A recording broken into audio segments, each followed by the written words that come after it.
Sir Bharadwaj గారు, 1988లో విజయవాడలో కుల ఘర్షణలు జరిగి మా కుటుంబం సర్వస్వం కోల్పోయింది.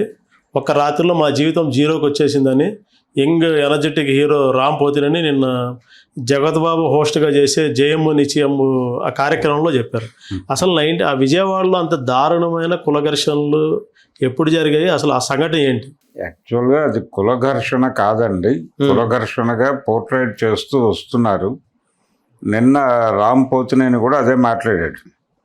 అయితే ఇక్కడ రామ్ పోతినేని ఎవరు అనే యాంగిల్లో ఒక్కసారి లోతుల్లోకి వెడితే స్రవంతి రవికిషోర్ గారికి మేనల్లుడు అవుతాడు అనుకుంటాను. అతను వాళ్ళ బంధువు. అయితే ఆ ఫ్యామిలీకి చెందినటువంటి డాక్టర్ రమేష్ గారు ఉన్నాడు అక్కడ, cardiologist, Vijayawada Vijayawada Ramesh hospitals okay అనేది ఒక వ్యవస్థ ఉంది వాళ్ళకి. ఆ ఫ్యామిలీకి చెందినటువంటి వాళ్ళే వీళ్ళు. అలాగే వీళ్ళకి బాలాజీ ఫిలిమ్స్ అనే పేరుతో ఒక డిస్ట్రిబ్యూటింగ్ కంపెనీ కూడా ఉండేది విజయవాడలో. స్రవంతి సినిమాలే వీళ్ళు ఎక్కువ డిస్ట్రిబ్యూట్ చేసేవాళ్ళు. దాంతోపాటు బయట సినిమాలు కూడా చేసేవాళ్ళు. అదొక వ్యాపారం ఉండేది.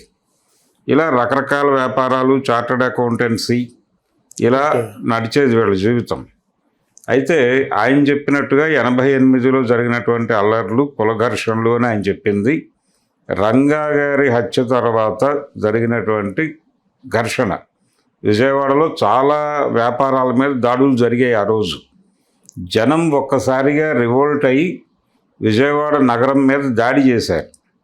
దాడి చేసి మద్యం కొట్లు బద్దలు కొట్టేశారు. మొత్తం బీసెంట్ రోడ్లో అన్ని షాపులు డిస్ట్రాయ్ అయిపోయినాయి. సినిమా హాళ్ళు తగలబెట్టారు. విజయవాడ కళ్యాణ్ చక్రవర్తి థియేటర్ తగలబడింది. తర్వాత దుర్గా కళామందిరం తగలబడింది. అలంకార్ కూడా తగలబెట్టారు. ఇక షాపులు ఇవన్నీ పగలగొట్టారు. లిక్కర్ షాపులు పగలగొట్టారు. మద్యం రోడ్డు మీదకి వచ్చేసింది. ఎవరు ఏది పడితే అది తాగేశారు. అలాగే బట్టల కొట్లు బద్దలు కొట్టేశారు. బట్టలు తీసుకెళ్ళిపోయారు. తానులు వెళ్ళిపోయినాయి. చీరలు మొత్తం లూటీయే. అలాగే ఎలక్ట్రానిక్ గూడ్స్ షాపులు బద్దలు కొట్టేశారు. టీవీలు అన్నీ వెళ్ళిపోయినాయి బయటకి. ఈ వ్యాపారాలన్నిటికీ ఇన్సూరెన్స్లు ఉన్నాయి. ఓకే. ఈ ఇన్సూరెన్స్ డబ్బులతో అన్నీ రీబిల్డ్ అయిపోయినాయి. ప్రతిదీ రీబిల్డ్ అయిపోయిన మాట వాస్తవం. కుటుంబాలు నాశనం అయిపోయి దివాళా తీసి పారిపోవడం ఆ ఘర్షణల నుంచి అనేది కరెక్ట్ కాదు. సినిమా యాక్టర్ మురళీమోహన్ గారి బంధువు ఒక ఆయన్ని చంపేశారు. ఆయన వియ్యంకుడు అనుకుంటాను, డాక్టర్. ఆయన చంపేసిన మాట వాస్తవం. అయితే ఈ ఘర్షణలు మొదలైంది ఎక్కడ? రంగా గారు బతుకున్న రోజుల్లో విజయవాడకి ఎవరైనా వస్తే ఎక్కడ బతకాలి అంటే పచ్చి వ్యాపారం. శ్రీకాకుళం నుంచి అక్కడి నుంచి వచ్చి పచ్చి వ్యాపారం అంటే కూరగాయలు, తర్వాత ఈ పళ్ళు అవి అమ్ముకునేటువంటి వ్యాపారాలు వీళ్ళు ఎక్కడ ఉండాలి అని వెళ్ళి అడిగితే ఎక్కడో చోట ఇల్లు వేసుకుని నా పేరు చెప్పండి అనేవాడు. ఇది ఎలా జరిగేది? కృష్ణానది ఎన్క్రోచ్మెంట్స్లో ఆయన షేర్ చాలా ఎక్కువై రంగా గారు ఇలా చెప్పగా వెళ్ళిపోయి కృష్ణానది ఒడ్డున ఇల్లు వేసుకుని ఎవరైనా వస్తే ఆయన పేరు చెప్పి నడిచినటువంటి వాళ్ళు చాలామంది ఉన్నారు. అలాగే గవర్నమెంట్ భూముల్లో ఇళ్ళు వేసేసుకుని ఎవరైనా వస్తే రంగా పేరు చెప్పి అక్కడ కొంతకాలం జీవితాలు గడిపిన వాళ్ళు ఉన్నారు. వీళ్ళందరూ ఒక్కసారి రంగాన్ని చంపేశారు అనగానే రివోల్ట్ అయ్యారు. వీళ్ళకి లింక్ చేసిన ఇంకొకటి ఏంటంటే కన్జ్యూమరిజం ప్రవేశించిన కొత్తది. ఓకే. ఆ రోజులు అప్పుడే మన జీవితాల్లోకి టీవీలు ఇవన్నీ వచ్చినాయి. జనాల దగ్గర డబ్బులు లేవు, కానీ దుకాణాల్లో రకరకాల టెంప్టింగ్ గూడ్స్ ఉండేది. షోరూముల్లో, షోకేసుల్లో ఈ టెంప్టింగ్ గూడ్స్ చూసుకుంటూ కూలి పనులు చేసుకుని ఇళ్ళకి చేరేవాళ్ళు వీళ్ళు. ఈ టెంప్టింగ్ ఇవంతా అంటే రంగాని విజయవాడ పెట్టుబడిదారులు, డబ్బులున్న వాళ్ళు అందరూ కలిసి చంపేశారు అనే ఒక ఇంప్రెషన్ పడి వీళ్ళ ఎస్టాబ్లిష్మెంట్స్ మీద దాడి చేశారు. ఆ తర్వాత పోలీసులు ఈ ప్రాంతాల్లోనే దాడులు నిర్వహించారు ఈ పోయిన గూడ్స్ కోసం. చాలామంది ఏం చేశారంటే ఇళ్లలో పెట్టుకున్న టీవీలు తీసుకెళ్ళి కృష్ణానదిలో వాడేశారు.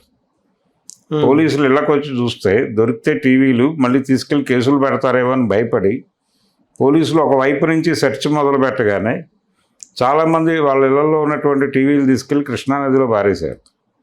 ఇది కూడా జరిగింది వాస్తవం. కాబట్టి ఇవన్నీ కలిసి జరిగిన దాడులు. ఆ దాడుల్లో కుటుంబాలు నాశనం అయిపోయినాయి ఇలా మాట్లాడేది. కానీ ఈయన నిజానికి ఈ జరిగిన దాడుల్లో ప్రతి ఎస్టాబ్లిష్మెంట్ని కాపాడుకునే ప్రయత్నం ప్రభుత్వం చేసింది. ఆయన మీద సింపతి ఉన్నటువంటి జనాలందరూ వాళ్ళు కాపులు కాదు. అది ఒక రకమైనటువంటి వర్గ పోరాటమే. అంటే కన్జ్యూమరిస్టిక్ సొసైటీ మీద ఒక కూలీ పనులు చేసుకునేటువంటి వాళ్ళు జరిపినటువంటి దాడిగా మాత్రమే చూడాలి. దాన్ని కులఘర్షణగా మొదలవలేదు. అది కొన్ని ప్రాంతాల్లో దీన్ని అడ్వాంటేజ్ తీసుకుని కులఘర్షణలు కూడా జరిగాయి చెదురుమదురుగా. అంతే తప్ప అది కులఘర్షణగా బ్రాండ్ చేయడం తప్పు. ఈ పని కమ్యూనిస్టులు కూడా చేశారు, కులఘర్షణగా మాట్లాడే ప్రయత్నం. అది తప్పే. అది కులఘర్షణగా మొదలవలేదు. కొన్ని సంఘటనలు అలాంటివి జరిగినాయి. ఇప్పుడు మురళీమోహన్ గారి వియంకుడి మీద జరిగిన దాడి ఆ కోణంలో జరిగి ఉండొచ్చు.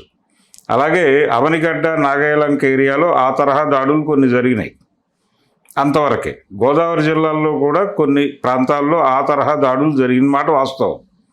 అది దీన్ని అడ్వాంటేజ్గా తీసుకుని జరిపినటువంటి దాడులే తప్ప ఒరిజినల్గా జరిగినటువంటి బీభత్సం ఆయన చెప్పినటువంటి విజయవాడ మొత్తం తగలబడిపోయింది అనే నెరేటివ్లో చెప్పిన సందర్భం మాత్రం కేవలం కాపులు చేసిన పని కాదు. అది జనంలో నుంచి ఒక్కసారి పెళ్ళుబిక్కినటువంటి ఆగ్రహం. అలా లేకపోతే అలా జరగదు. జనాల్లో ఆ కోపం లేకపోతే అలా జరిగే అవకాశం లేదు. ఆయన మీద ఆ సింపతి ఉంది, జనాల్లో అభిమానం ఉంది. ఆ అభిమానం ఉండటం వలన జరిగింది అది.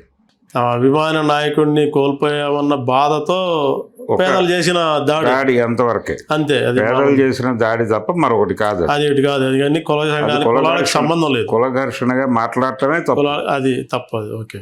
అక్కడి నుంచి అసలు మొత్తం కోల్పోయాం, మాకు ఇంకేమీ లేదు, మేము మెడ్రాస్ వెళ్ళి అన్నీ మొదటి నుంచి చేసుకోవాల్సి వచ్చింది. ఇవన్నీ కూడా ఆయన చైల్డ్హుడ్ జ్ఞాపకాలు అయితే కావచ్చు, కానీ వీటిలో పూర్తి వాస్తవాలు ఉన్నాయని నేనైతే అనుకోవడం లేదు.